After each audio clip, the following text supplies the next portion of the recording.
Santo anjo do Senhor, meu zeloso guardador, se a ti me confiou, sempre me rege, me governe, me ilumine para sempre, em nome do Pai, do Filho e do Espírito Santo. Se quer me ouvir de novo, mais um sorriso lindo e uma salva de palmas para Jesus maravilhoso. Maravilhoso. Abre comigo, por favor, a sua Bíblia. Profeta Ezequiel, capítulo 3. Livro do profeta Ezequiel, capítulo 3. Acharam? Ezequiel 3. No meio da sua Bíblia, Ezequiel capítulo 3. Eu vou lendo. O Senhor me disse: filho de Adão, come o que tens aí. Come este rolo e vai falar até a casa de Israel. Abri a boca e me deu o rolo para comer, dizendo-me: filho de Adão, alimenta teu ventre e sacia tuas entranhas com esse rolo que te dou. Eu o comi e na boca me parecia doce como mel. E me disse: filho de Adão, anda, vai à casa de Israel e dize-lhes as minhas palavras, pois não és enviado a um povo de idioma estrangeiro e de línguas estrangeiras que não compreendes. Se fosses enviado a estes, certamente te dariam atenção. Ao contrário, a casa de Israel não vai querer fazer caso de ti, porque também não querem fazer caso de mim. Palavra do Senhor. Veja a sua Bíblia, vamos aplaudir a palavra do Senhor.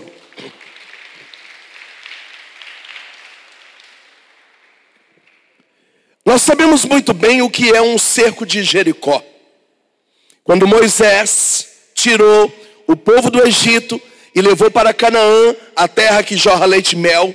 Durante 40 anos Deus abriu o mar, Deus mandava maná, Deus mandou uma nuvem de glória, Deus mandou coluna de fogo, Deus libertou o povo das picadas das cobras em Madiã.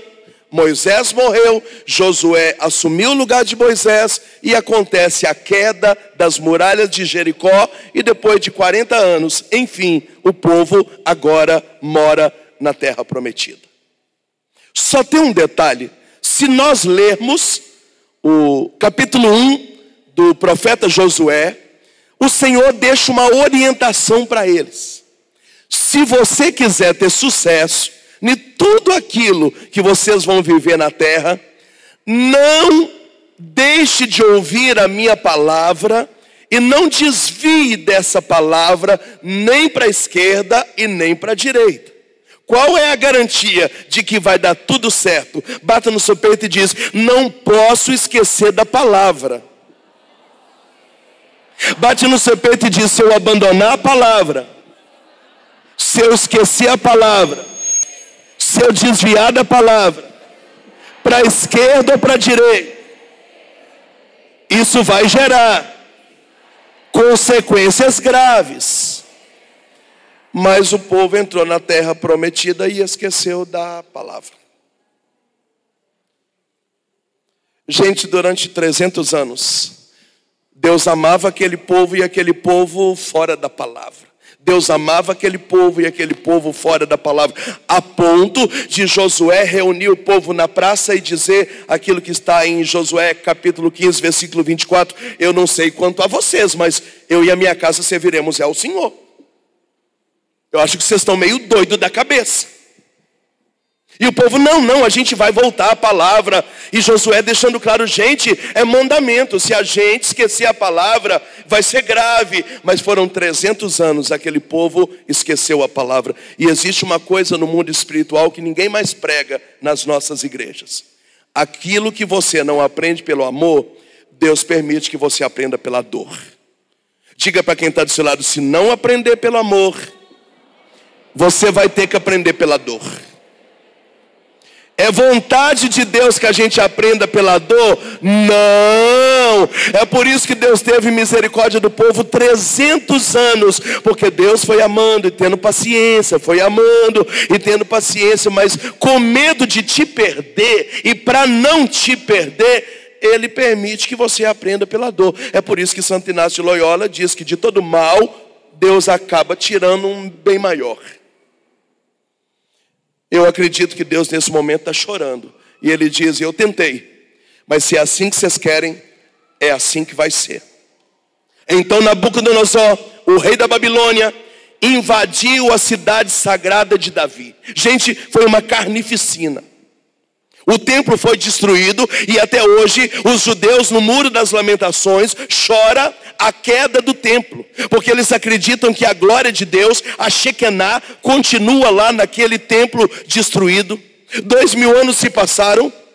E de Jesus até aqui, e aquele povo continua chorando isso. O templo foi destruído, os objetos foram roubados, a arca da aliança foi levada embora. Depois Davi vai trazer essa arca de volta, mas os sacerdotes foram assassinados. Eu estudei isso e eu descobri 200 sacerdotes foram degolados em praça pública, 33 mil soldados foram mortos. A Bíblia diz que Jerusalém agora, a cidade sagrada, a cidade que Deus ama e amava, agora corre sangue das pessoas pelas ruas.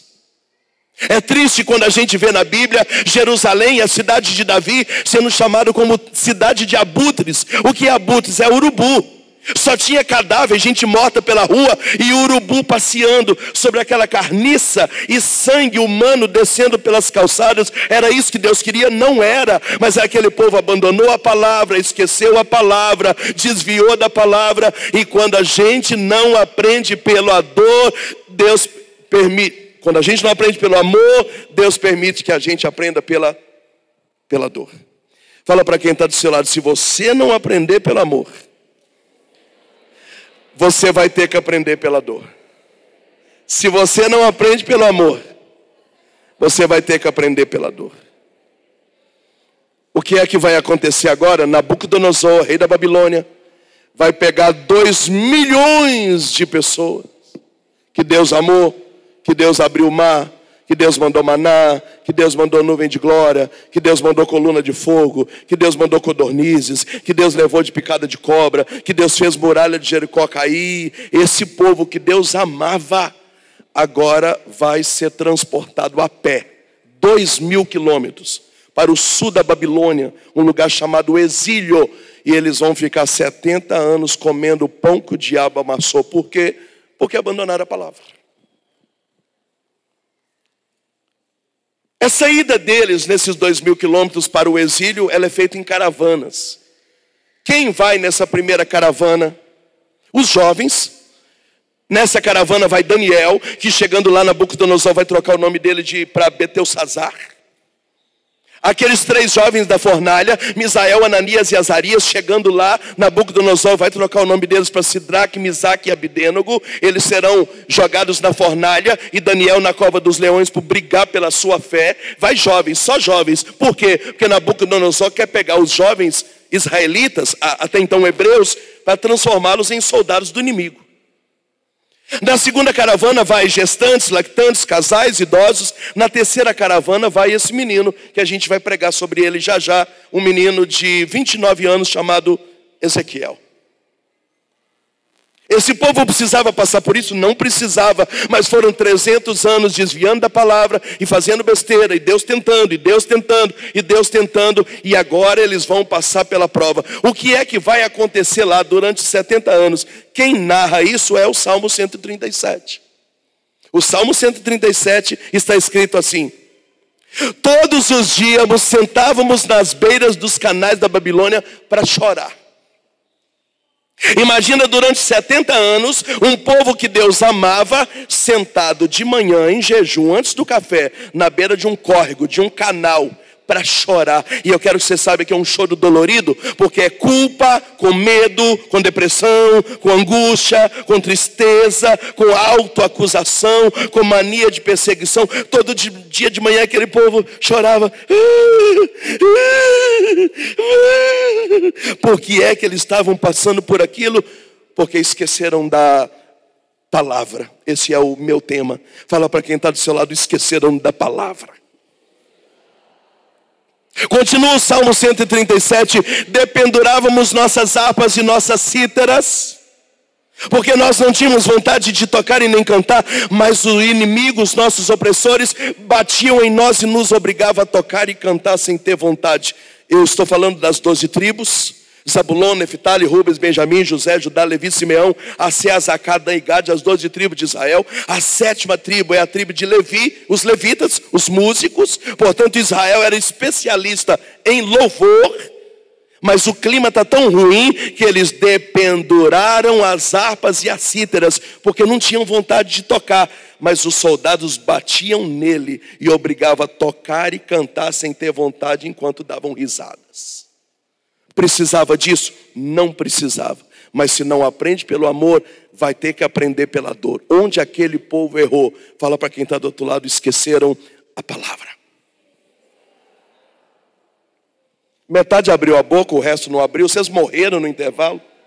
Não, só para eu saber, porque de repente a gente já vai para o cemitério e já prega lá, porque talvez lá ressuscita algum cadáver. Fala para quem está do seu lado: esqueceram a palavra. Continua o Salmo 137. Fizemos entre nós um pacto, que se prenda a minha língua ao céu da boca, se de ti, Jerusalém, eu me esquecer. Que pacto é esse? A gente precisa curtir melancolia. A gente era feliz, Deus estava entre nós, as portas se abriam. Quantos livramentos Ele nos deu. Aquele povo era obrigado a ficar lembrando das glórias do passado para se manter vivo. E se algum momento eles esquecessem das glórias do passado, que de castigo a língua colasse no céu da boca, para eles não esquecerem que Deus foi fiel. Quem fez cagada foi a gente. 70 anos comendo pão que o diabo amassou, sem nenhum pingo de necessidade. Por quê? Porque esqueceram da palavra, desviaram da palavra. E quando você não quer aprender pelo amor, infelizmente Deus permita, mesmo chorando, que você aprenda pela dor. Sacode quem está na esquerda e na direita, à frente, atrás, em cima, embaixo, de um lado e do outro, e pergunta: você está entendendo o que Moisés está falando?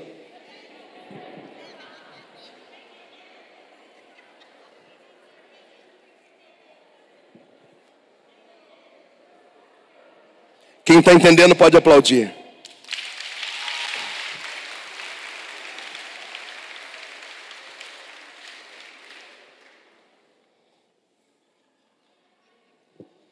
Enquanto esse povo está na Babilônia, Deus começa a levantar profetas com objetivos diferentes. Deus levanta o profeta Jeremias para dar àquele povo uma visão de esperança. Olha, um dia vai passar. Deus levanta o profeta Isaías para dar consolo. Chora não, vai ficar tudo bem. Mas o profeta Ezequiel foi levantado com um único objetivo: mostrar para eles aonde eles erraram, quando esqueceram da palavra.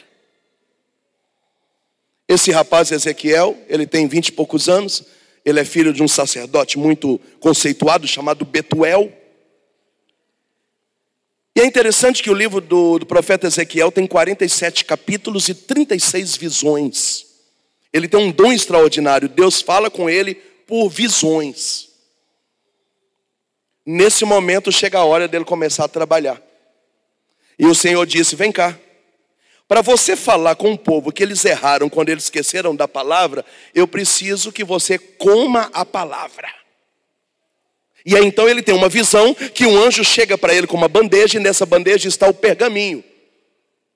E no Antigo Testamento o pergaminho dos profetas maiores, os profetas menores, da Torá, o livro da lei, mas que hoje é a nossa Bíblia. Então, o profeta Ezequiel recebe uma bandeja com a palavra, e o Senhor diz, come. Ele come. Eu fico viajando na maionese, eu fico imaginando eu pegando a Bíblia, e o Senhor come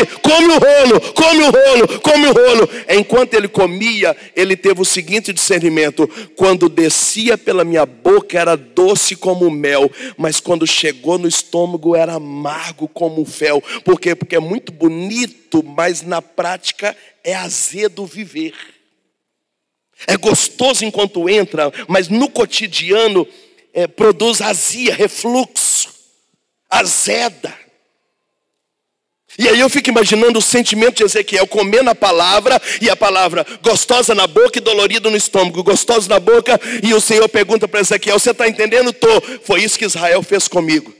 Israel ficou com os lábios falando que estava todo lindo, mas na prática azedou, ele esqueceu da minha palavra. Agora levanta-te e vai até a casa de Israel e diga para eles que foi isso que eles fizeram comigo. Eles traíram a minha palavra e a palavra azedou no estômago deles, que se eles não voltar a acreditar na minha palavra e obedecer a minha palavra, eu não tiro deles aqui, eu vou deixar eles morrer nesse lugar.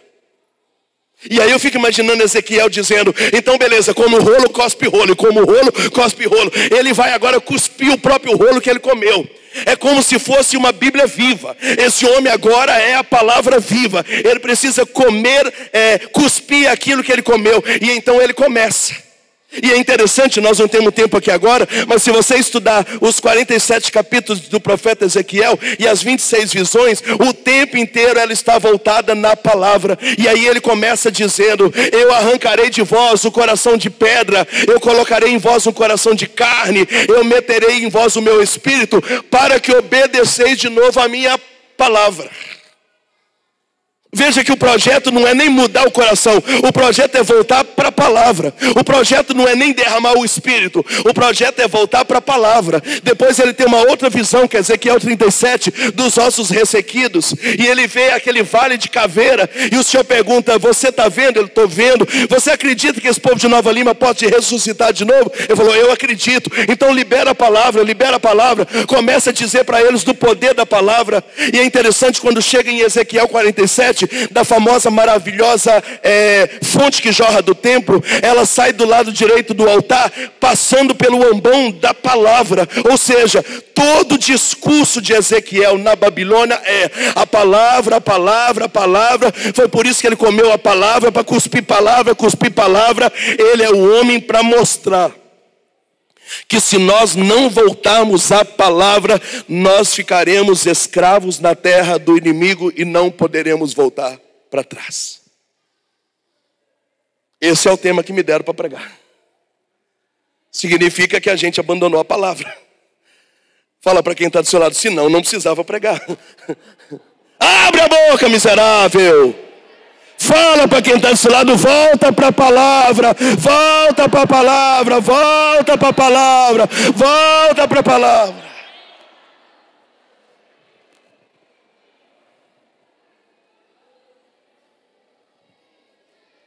Que palavra é essa?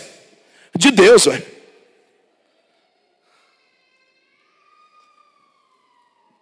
É simples. Alguns exemplos práticos. Jesus foi tentado no deserto. Quaresma começa amanhã. O diabo tentou Jesus com o quê? 3 textos da palavra. E Jesus afastou o diabo como? Com 3 textos da palavra. Então eu entendo que Jesus tinha o rolo, a palavra dentro dele, mas o diabo também tinha. Então o diabo entende mais de Bíblia do que você que é carismático. Fala para quem está do seu lado, até o diabo tem Bíblia e você não tem.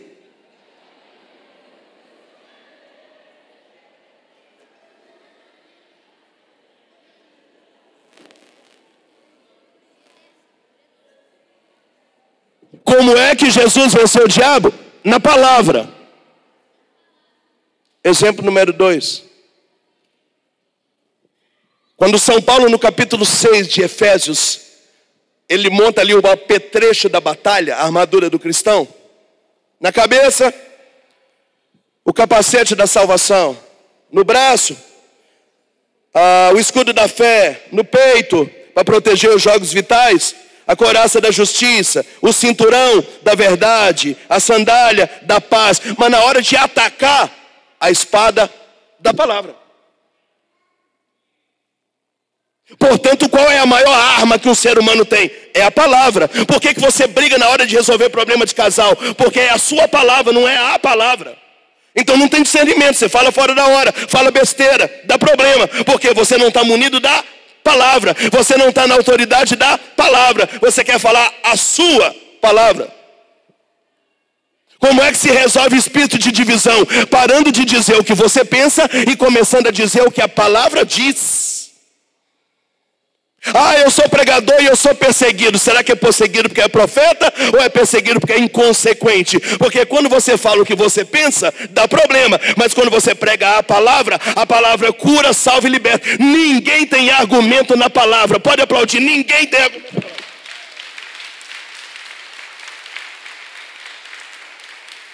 Você pode ser inteligente e não gostar do meu jeito, e azar é seu também. Mas você não tem contra-argumento contra a palavra. Porque a carta aos Hebreus capítulo 4 diz que a palavra é como que uma espada de 2 gumes, que vai até a divisão da alma e do espírito. Aquilo que a psicologia não consegue, aquilo que a psiquiatria não consegue, aquilo que a reencarnação não consegue, a palavra consegue. Ela vai até a divisão, ela vai lá onde a alma e o espírito se juntam. Antes de Freud, Paulo já dizia que a palavra vai até a psique humana. E a minha tristeza é essa: nós católicos abandonamos a Bíblia. A renovação carismática abandonou a Bíblia.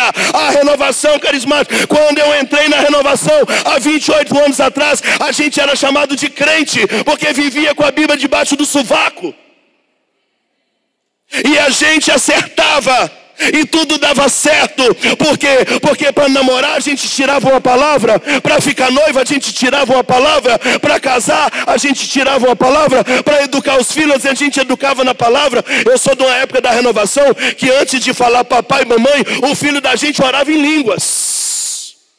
E hoje os filhos carismáticos com 4 anos tem celular na mão, tem cabelo pintado de azul, com 9 anos tem alargador, tem piercing, e a gente não tem moral, na nossa casa não tem uma palavra, a gente não obedece a palavra, a gente não educa a palavra. Fala para quem está do seu lado, se largar a palavra vai dar merda, vai dar merda.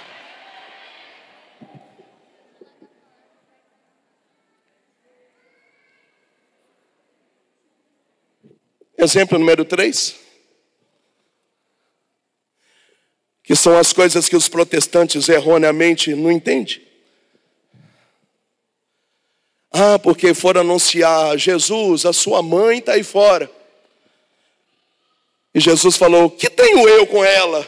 Está vendo? O próprio Jesus desprezou a mãe, desprezou seu nariz. Olha o que Jesus disse. Quem é a minha mãe? Todo aquele que escuta e vive a palavra é a minha mãe. Jesus só estava reafirmando que Maria estava vivendo a palavra na íntegra.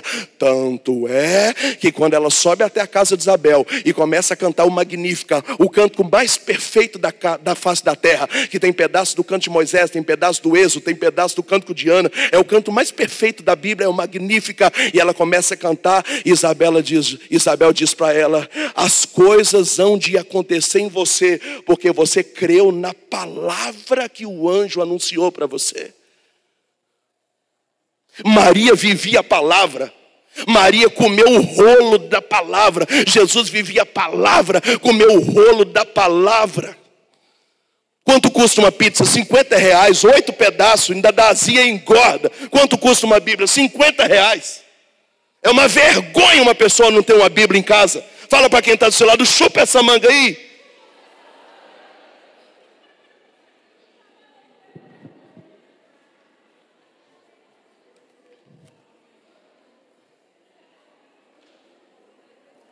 Moral da história, a gente está perdido.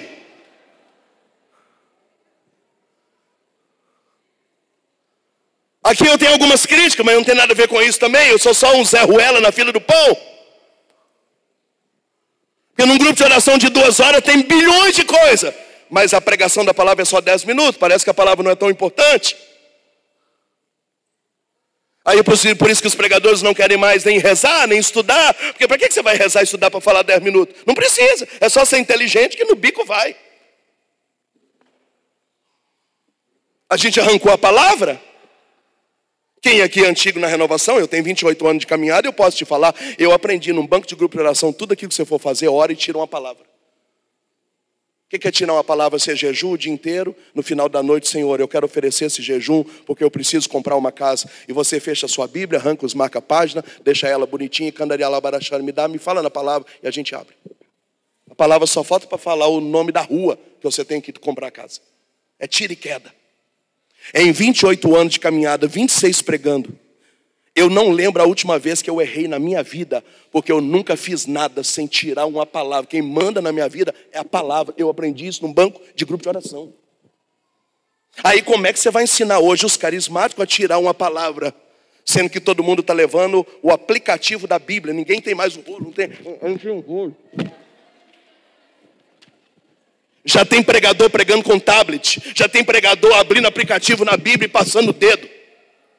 Eu queria que você soubesse que aplicativo de Bíblia contém Bíblia, mas não é a palavra. A palavra é essa aqui, ó, para você chorar, anotar, rabiscar, a lágrima pingar, você colocar a data, dizer eu tomo posse. Ele falou comigo, você precisa comer o rolo, se apaixonar pelo rolo, estudar a palavra, ler a palavra, gritar com a palavra.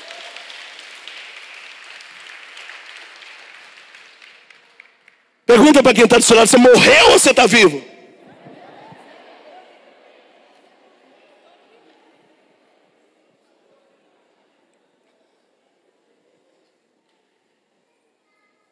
E aí você sabe que nós estamos vivendo tempos difíceis.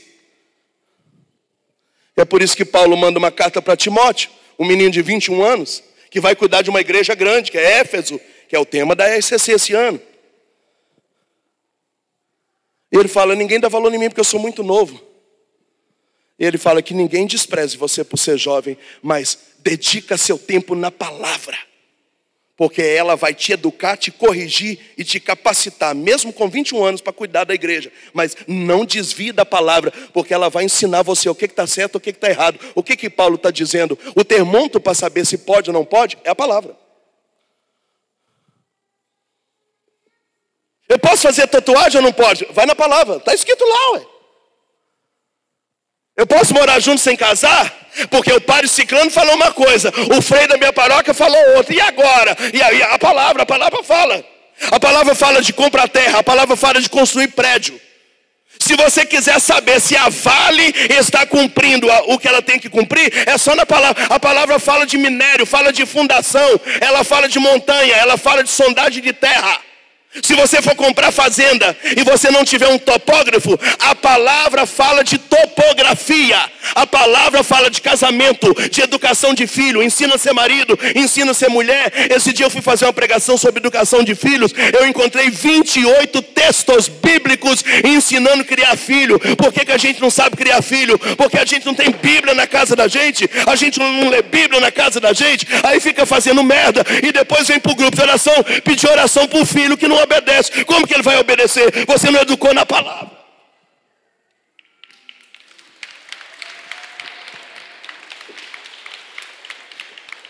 Metade já não aplaudiu mais. Metade já não aplaudiu. Eu gosto disso. Pergunta para quem está do seu lado, você morreu ou você está ouvindo o que ele está falando?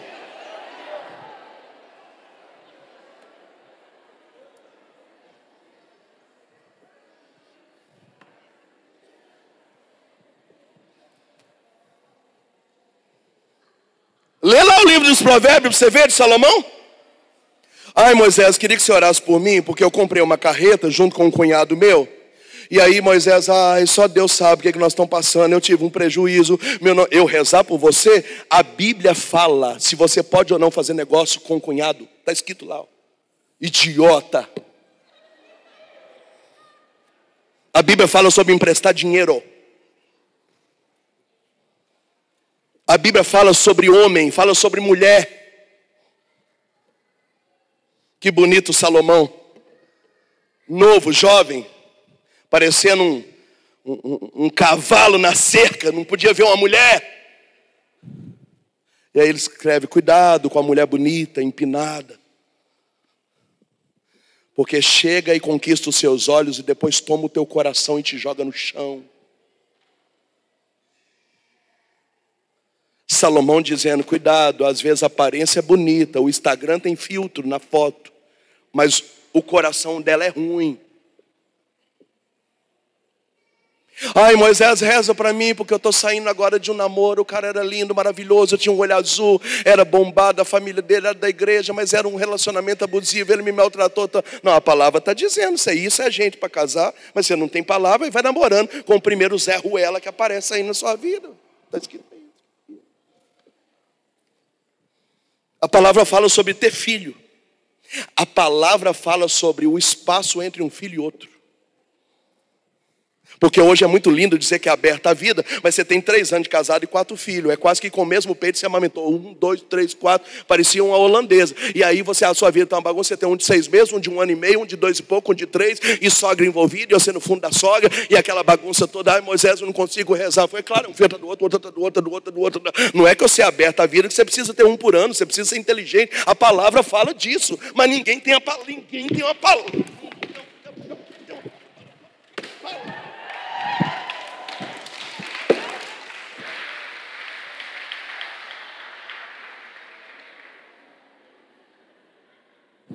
Fala para quem está do seu lado: a minha vontade é pegar uma Bíblia agora e quebrar sua cara.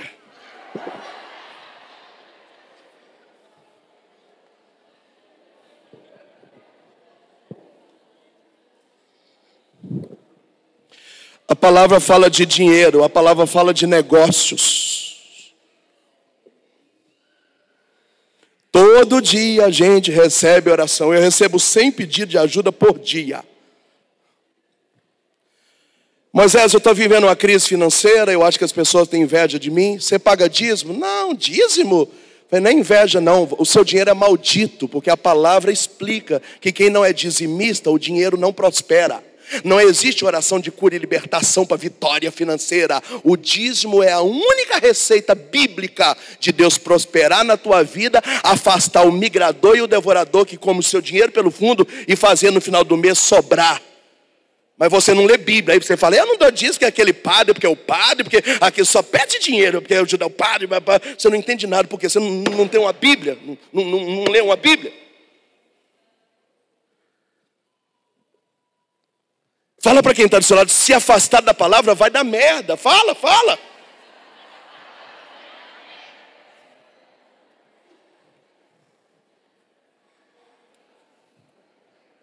Está entendendo, irmão?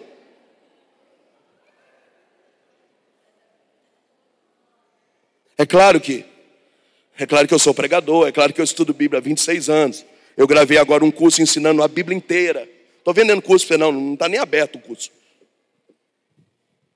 Mas não é porque eu sou pregador.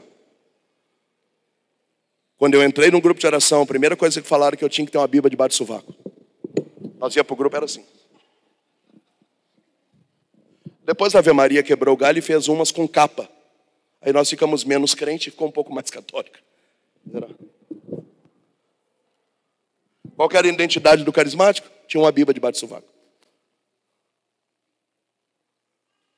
Eu aprendi a fazer tudo na palavra. Eu namorei 7 meses. Enquanto Deus não deu para a gente uma palavra, que Ele tinha um projeto, eu e a minha esposa não nos beijamos.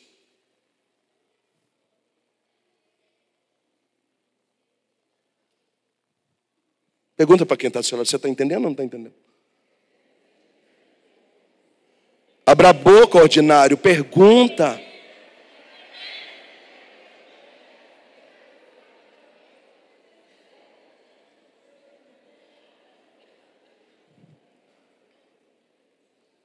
É fácil entender a Bíblia? Não, mas hoje existe internet, na minha época não tinha. Esse é o problema, né? Tem gente aqui que recebe a homilia diária de Padre Zé Augusto, Frei Gilson, Padre Paulo Ricardo, Padre Zé Eduardo. Mas você mesmo não sabe qual é o evangelho do dia, porque alguém conta para você, mas quando é que Deus vai falar direto com você a vontade dele a seu respeito? Ou você vai ficar a vida inteira dependente de quem fala com Deus, e você que tem acesso nunca vai ter acesso. Eu não quero saber de homilia diária, eu não quero saber o que alguém pensa, não, eu quero saber o que Deus fala comigo. O nome disso é Lexio Divina. Você pega a sua Bíblia, Mateus capítulo 6, entra no teu quarto, fecha a porta e começa a anotar a palavra, riscar a palavra, colocar aquelas canetas fluorescentes, marcando, datando. Foi o que o Padre Jonas ensinou a gente, a Bíblia no meu dia a dia, a Bíblia foi escrita para você, tirar ali da palavra um conceito, uma promessa.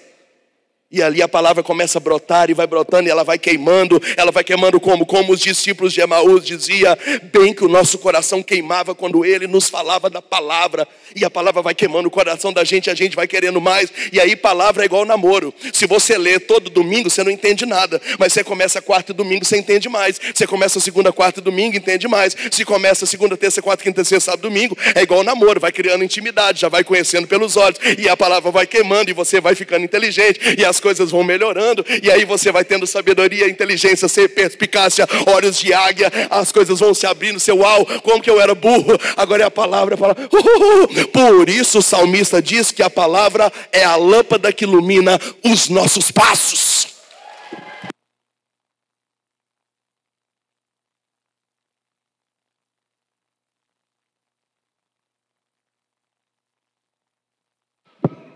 Pergunta para quem está do seu lado, você está entendendo ou não está entendendo? Não está ok, foi eu que bati aqui, Está entendendo ou não está entendendo? Sim.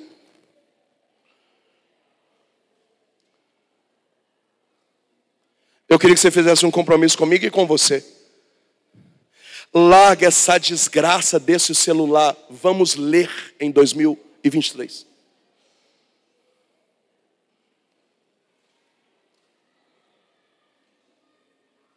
Larga essa desgraça desse celular.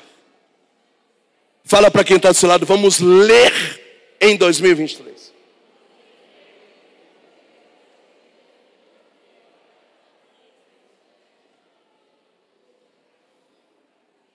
Eu poderia fazer o caminho contrário de todo pregador que está começando.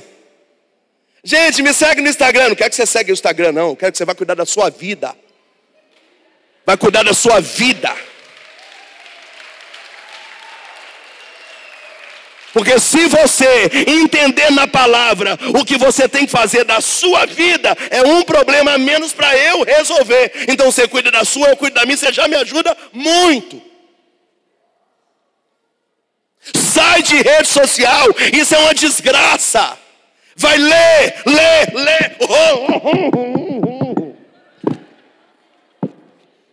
Ler, estudar, ler. Quando eu entrei na renovação, eu tinha uma coordenadora que era o cão. Mas a Lúcia ensinou a mim algumas coisas importantes. Lá no final do grupo de oração tinha uma mesinha, onde tinha os DVDs do Padre Jonas e Padre Léo, desse tamanho. Quem lembra das fitas de vídeo, era desse tamanho. Parecia uma mala. E as fitas cassete que rebobinava na caneta. E aqueles livros antigos da renovação, Ide evangelizar os batizados, Padre Alírio Pedrinho, Prado Flores, Obed de Grandes. Eu tô velho pra caramba. A Lúcia obrigava a gente toda segunda-feira pagar 50 centavos e levar um livro e um CD ou vídeo, e na semana que vem entregar lido e assistido e pegar de novo. A Lúcia nos obrigava a escutar uma pregação por semana e ler um livro por semana até o próximo grupo de oração. 28 anos eu estou aqui.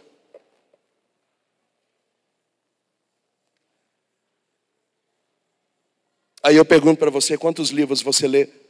Não é nem por semana não, por ano.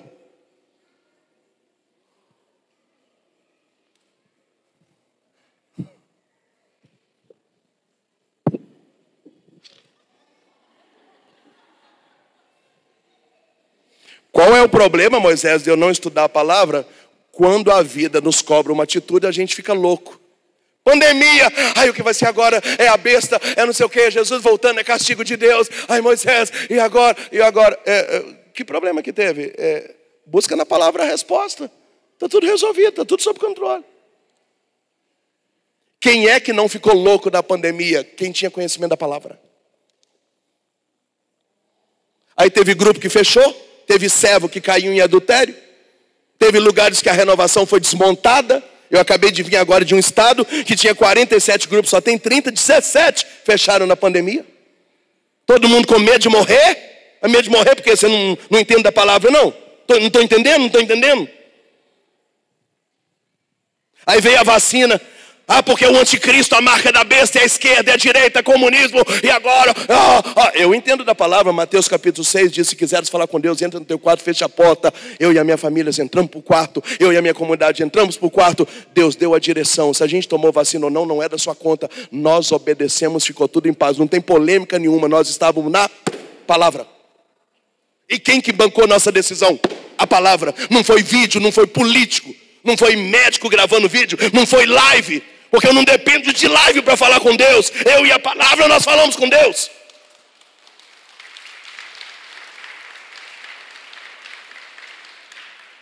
Quem gosta de live nem aplaude. Ordinário. Pergunta para quem está do seu lado: morreu, está vivo, está entendendo? Não está? Está entendendo, meu irmão? Tá, meu irmão? É isso aí. Entendendo, brother? Simples. Aí começa a campanha política. Gente, que diarreia mental na cabeça dos católicos. É só bosta na cabeça.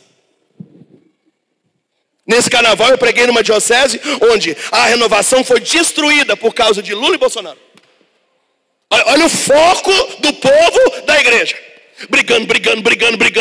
A política acabou em outubro, a vida do povo parou, agora está todo mundo magoado, agora brigaram com o padre, virou um inferno danado, mas ninguém está na palavra. Ninguém obedece a palavra, ninguém quer saber da palavra, e começa todo mundo na internet, um monte de gente falando bosta, e vira aquela bagunça, e agora sobra para a gente ir lá arrumar a lambança dos outros. Fala para quem está do seu lado: você não tem juízo na cabeça, não? Não tem juízo na cabeça?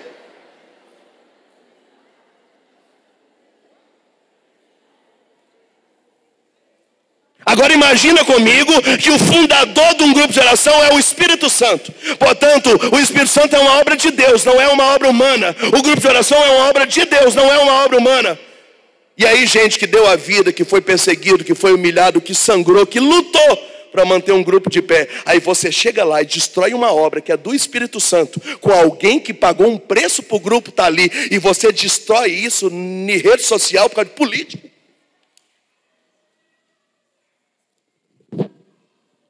Se eu sou Deus, eu faço igual Sodoma e Gomorra. Eu começo a mandar bola de fogo em cima da sua casa. Pá!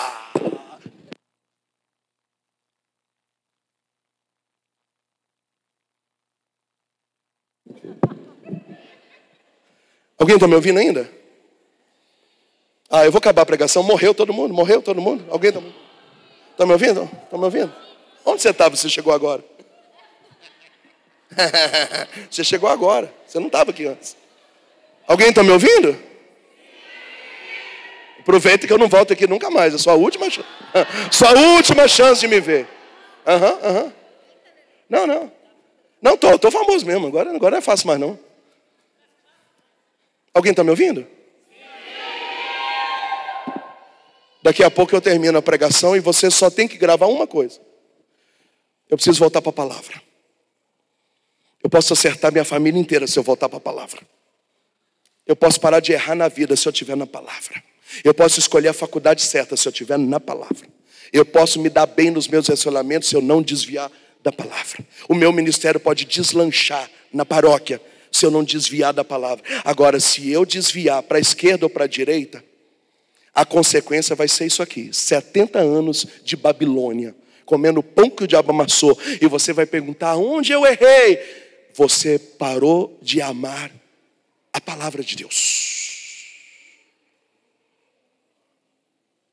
Pergunta para quem está do seu lado: você tem Bíblia? Não, só pergunta, porque tem gente que tem celular e não tem Bíblia. Pergunta. Pergunta!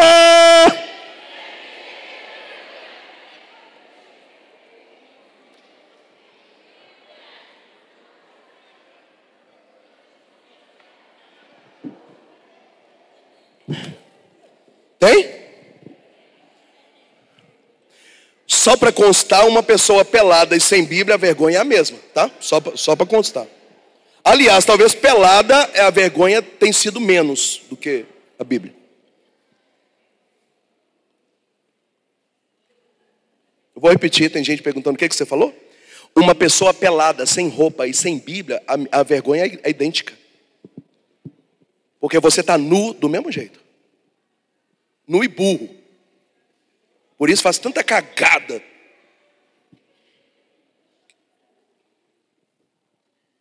O que me dá autoridade espiritual para eu corrigir minhas filhas adolescentes? A palavra. Filha, vem cá. É assim que funciona. É isso que o papai aprendeu. É assim que está escrito. É assim que dá certo. Foi assim que Davi falou. Foi assim que Salomão fez. Foi assim que Jesus ensinou. Você está entendendo isso aqui? Estou entendendo, pai. Então é isso. Independente do que seu pai acredita, aqui em casa a gente obedece a palavra. Tá bom, pai. Acabou. Agora você tem em casa um filho de 14 anos com o cabelo pintado de azul, 2 brincos em cada orelha, fumando narguile, parece uma calopsita. Né? Ainda coloca aqueles cabelos todo amarelo, branco, amarelo e tal. Coloca uma meia furada e pinta aquilo ali. Parece a bandeira do Brasil na cabeça. E você pega a foto do filho e vem para o grupo de oração. Moisés, eu queria que você orasse no meu filho. Orasse, o seu filho está precisando é de pai e mãe dentro de casa. O que está precisando é autoridade espiritual. A sua casa está uma favela. A sua casa está uma favela.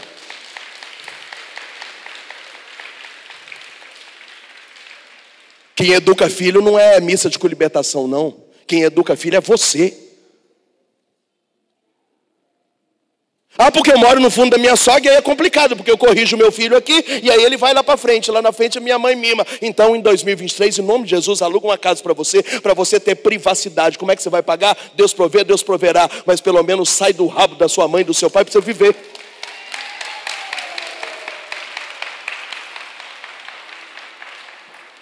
Mas aí é o pai que leva na escola, é o avô que busca. Aí você come na casa da mãe, aí troca de roupa na casa da sogra. Aí não tem moral para fazer nada que a palavra pede. Por quê? Porque você casou antes da hora, você precipitou, não precisava morar no fundo. Agora você tem rabo preso, você não consegue viver a palavra. Todo mundo manda na sua vida. Ai, Moisés, reza para mim. Você não precisa de oração não, filho. Quem casa quer casa. Você precisa de casa, privacidade. Se eu não falar essas coisas dentro da igreja, quem vai falar, Adinaldo? Se eu não falar isso na igreja, quem vai falar? Está entendendo, Bárbara? Entendendo, irmã? Quem vai falar isso? Esse dia eu fui pregar no Mato Grosso, num lugar onde só tem soja e avião. O cara que me acolheu tem avião. Eu fiquei numa casa de 5 milhões. Só soja, caminhonete. Uhul! Aí o cara falou, eu queria conversar com você porque eu estou vivendo uma crise. Aí o cara chegou com uma caminhonete de 450 mil. Eu falei, essa caminhonete é sua? Não, é de pai. Eu falei, e você mora onde com a sua esposa? Então, é porque no terreno do meu pai tem várias casas. É na casa de pai.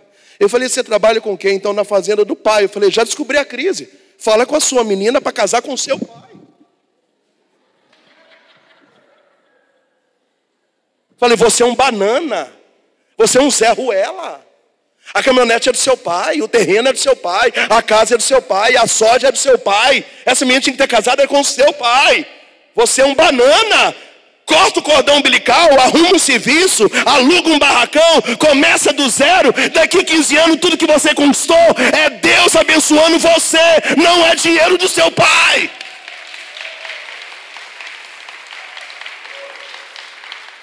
Mas quem é que entende isso? Quem entende da palavra. Sem a palavra você acha que está fazendo um bem com o seu pai.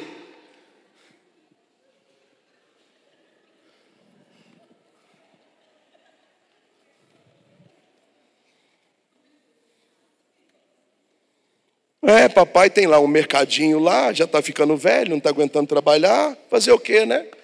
Cuidar do mercadinho de papai. Quem falou que você tem que cuidar do mercadinho do seu pai? Tem que saber o que a palavra quer para você. É melhor seu pai fechar o mercadinho e aposentar do que você herdar um mercadinho para honrar o seu pai, que não seja a vontade de Deus. Mas quem que entende isso? É quem entende da palavra, é quem ora, quem reza, quem estuda, quem procura, quem quer resposta. E aí a gente vai dando cabeçada, aí a gente chega no grupo de oração com aquela carinha de quem peidou na igreja e fala, reza para mim, porque não está fácil, né? Papai ficou velho, ele tem um mercadinho, esse mercadinho tem 57 anos, está na hora de fechar essa merda também. E aí agora eu estou cuidando do negócio do pai, mas aí eu trabalho sábado, trabalho domingo, porque você sabe, né? Mercado não tem dia, não tem hora, aí eu tenho que largar a renovação, aí eu estou rezando pouco, aí eu estou com depressão, e aí está tudo dando errado. Eu falei, pois é. Idiota, jumento. Está entendendo, irmã? Tudo, irmã. Está entendendo, irmã? É sobre isso. Alguém tem que falar isso na igreja, irmão. Tem que ser eu tenho que falar. Faz um compromisso comigo em 2023.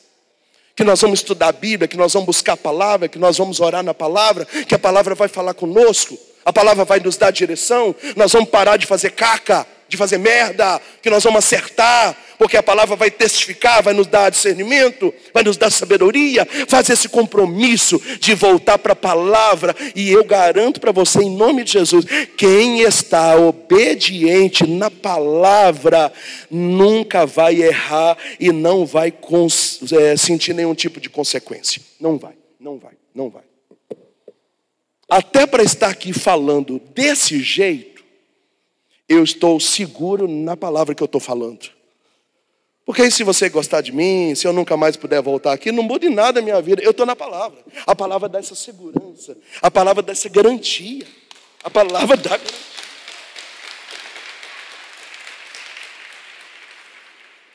Fala para quem está do seu lado, a palavra testifica. Fala para quem está do outro lado, a palavra testifica. Quero citar aqui o Padre Pio. Padre Pio disse assim: algumas das minhas crises eu encontrei resposta no rosário. Outras das minhas crises eu achei resposta na Eucaristia. Mas quando o diabo queria entrar na minha mente, eu venci o diabo na palavra.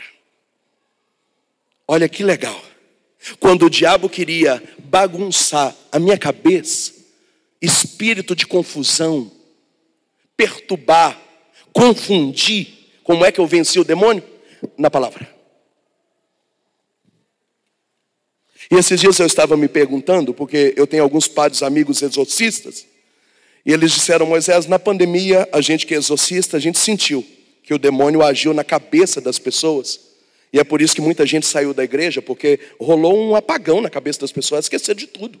Do que pregou, do que cantou, do que estudou, da canção nova, das músicas, da renovação, do ENF. As pessoas esqueceram de tudo, houve um apagão na cabeça das pessoas. E eles disseram: o demônio fez isso, mexeu na cabeça das pessoas. E aí eu fui entender por que São Paulo aos Efésios fala sobre as armas e tal. E depois eu encontrei o Padre Pio dizendo: quando o demônio tentou bagunçar aqui, eu venci o diabo com a palavra que estava aqui. Esses dias, conversando com a minha esposa, ela perguntou: você já teve a oportunidade de me trair? Eu falei: muitas vezes. Inclusive nos Estados Unidos, na Inglaterra. E ela perguntou: e por que você nunca me traiu?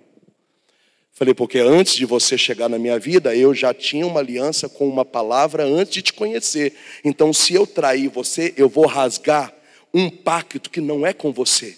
Eu fiz um pacto com o altar de Deus, com a palavra dele. Então, a minha convicção de amar uma única mulher todos os dias da minha vida, ainda que ela não merecesse ou que ela mereça, não é ela. É um pacto que eu tenho com a palavra. Se eu rasgar a palavra, acabou.